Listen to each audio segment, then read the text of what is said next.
Welcome to Man Does Tech, where I solve the problems you didn't even know you had. You start by selecting a VPN and confirming compatibility with your router and Xbox. Choose a provider with router support and low-latency servers near your region. This reduces lag.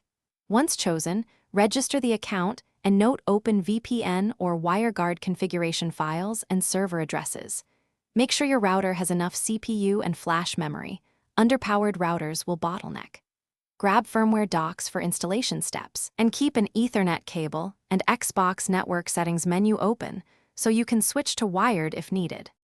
Now you install the VPN client on the router. Follow the firmware vendor's step sequence precisely. Upload the open VPN or WireGuard config files, enter credentials or paste keys, and pick the nearest server to keep ping low. Next, force DNS requests through the VPN to prevent leaks and reserve a static IP for your Xbox in the router's DHCP table, so you can apply port or routing rules.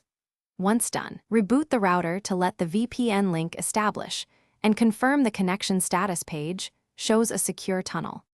Finish by connecting your Xbox to the router and running the Xbox network test. You want an open or moderate NAT and acceptable download/upload rates. If NAT is strict or speeds drop, try a different VPN server, change protocol from UDP to TCP or vice versa, or enable split tunneling so only gaming traffic uses the VPN. If things still fail, check router logs and DNS leak tests, and temporarily bypass the VPN to determine whether the issue is the VPN or your ISP. Then correct settings accordingly. Thanks for watching. If you found this helpful, don't forget to like and subscribe.